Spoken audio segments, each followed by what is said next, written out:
আমি রাখি। আজ বানিয়েছিলাম চিকেন বিরিয়ানি। এই একটি পদ থাকলে সকলের মন সহজেই জয় করা যায়, তাই না?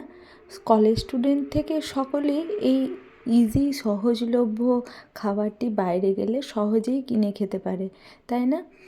তাই আমি আজকে ঘরোয়া পদ্ধতিতে, খুবই সহজ পদ্ধতিতে কীভাবে বানালাম সেটাই তোমাদের সামনে করে দেখাচ্ছি।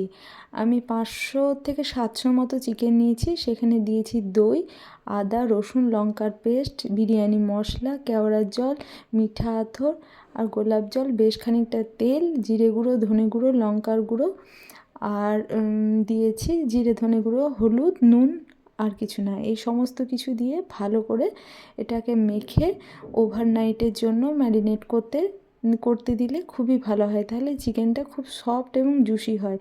আমি ওভারনাইটের জন্যই দিয়েছিলাম। আর এই বিরিয়ানির জন্য সবথেকে মেন ইনগ্রিডিয়েন্টস হচ্ছে পেঁয়াজের বেরেস্তা। অনেকখানি 4 থেকে 5টার মতো পেঁয়াজ আমি কুচি করে নিয়েছি আর বেশ খানিকটা তেল দিয়ে সেটা বেরেস্তা বানাতে দিয়েছি। এই বেরেস্তা বানানোর একটা টিপস আছে। এই বেরেস্তাটা তেলে দেওয়ার সাথে সাথেই 2-3 মিনিট বাদে জলের ছিটা দিলে এটা বেশ মুচমুচে হয় আর তাড়াতাড়ি রঙটাও ধরে যায় আর হচ্ছে তেলটাও কম লাগে।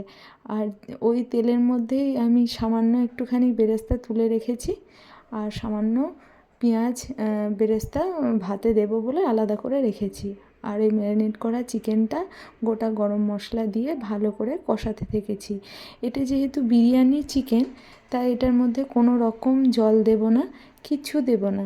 এর মধ্যে কষতেই যে চিকেন থেকে জল আছে সেই জলটা বেরোবে আর এই চিকেনটা কুক হতে থাকবে। এর মধ্যে কিন্তু এক বিন্দুও জল দেওয়া যাবে না। ঢাকনা খুলতে হবে আর ঢাকনাটা দিয়ে এর মধ্যে থেকে চিকেনটাকে বয়েল করতে হবে। আর এইদিকে কেশরের দুধ ভিজিয়ে রাখলাম আর ডিম আর আলু সেটা বয়েল হতে দিলাম। এর মধ্যেও দিয়েছি গোলাপ জল, কেওড়ার জল আর মিঠা আতর। আর এদিকে ভাতটা আধ ঘন্টার মতো ভিজিয়ে রেখেছিলাম, সেটাতেও গরম মশলা দিয়ে দিলাম, গোটা গরম মশলা আর তেল দিয়ে ভিজিয়ে রেখেছি। ভাতটাও সেদ্ধ হতে দিয়ে দিয়েছি আর ওইদিকে আলু আর ডিমটাও ভেজে তুলে নিয়েছি। এবার যে বাটির মধ্যে আমি এটাকে দমে বসাবো সেই বাটিটাতে বেশ খানিকটা ঘি লাগিয়ে নিয়েছি আর তলায় দিয়ে দিয়েছি বেশ খানিকটা তেজপাতা। এবার কিছুটা ভাত এর মধ্যে ঢেলে নিয়েছি আর ভাতটা অবশ্যই 70% বয়েল করবে, এর বেশি বয়েল কিন্তু করা যাবে না। আর এই চিকেনগুলোকে স্তরে স্তরে সাজিয়ে নিয়েছি, এটা তো তোমরা সকলেই জানো। আর চিকেনগুলো দিয়ে দিয়েছি আর ওপর থেকে দিয়েছি কিছুটা করে বেরেস্তা। আবার কিছুটা ভাত ঢেলে নিয়েছি আর চিকেনগুলোকে আবার সুন্দর করে সাজিয়ে নিয়েছি আর ওপরে দিয়ে দিয়েছি বেশ খানিকটা বেরেস্তা। আর ওপর থেকে দিয়েছি এই দুধে ভেজানো কেশরটা আর বেরেস্তা আর অনেকটা পরিমাণে ঘি। এই ঘিটার জন্য কিন্তু এর টেস্টটা বেশি এনহ্যান্স হয়। আমি বাড়িতে বানানো ঘি ইউজ করেছি আর যে ডিম আর আলুটা দিয়েছিলাম সেদ্ধ করা সেই ডিম আর আলুটা দিয়ে দিলাম এর মধ্যে। আর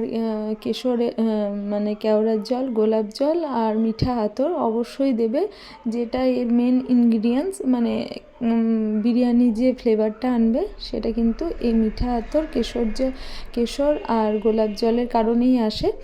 আর বেশ খানিকটা ওই কেশর ভেজানো দুধ সেটাও ওপর থেকে দিয়ে দিলাম। আর আমি এর মধ্যে আজকে আটার লেচি লাগাইনি। আর বিরিয়ানি মশলাটা অবশ্যই দিতে ভুলো না, সেটা দিয়ে দেবে। আর বেশ খানিকটা ঘি। আর এর মধ্যে আমি আটার লেই লাগিয়ে মুখটা বন্ধ করিনি, এমনি আমার কাছে একটা ঢাকনার লিড যেটা ভারী থাকে সেরকম একটা লিডকে এর মধ্যে দিয়ে দিয়েছিলাম আর গোটা কতক লঙ্কা ওপর থেকে দিয়ে দিয়েছিলাম, এতে ফ্লেভারটা আরও সুন্দর আসে। আর অবশ্যই নিচে একটা আয়রনের তাওয়া দেবে যাতে নিচেকার ভাতগুলো ধরে না যায়। দেখো আয়রনের তাওয়াটা দিয়েছি আর লো টু মিডিয়ামে। আর আধা ঘন্টার জন্য এটাকে দমে বসাবো। আর আধা ঘন্টা বাদে এর মধ্যে থেকে যে অ্যারোমাটা আসবে সেটা থেকে বুঝতে পারবো যে আমাদের বিরিয়ানিটা হয়ে এসছে। চলো তাহলে আজকে বিরিয়ানিটা সার্ভ করে নিই। কেমন হয়েছে আজকের বিরিয়ানিটা অবশ্যই জানিও। আর এই বিরিয়ানির সাথে অবশ্যই রায়তা খুব ভালো যায় কিন্তু।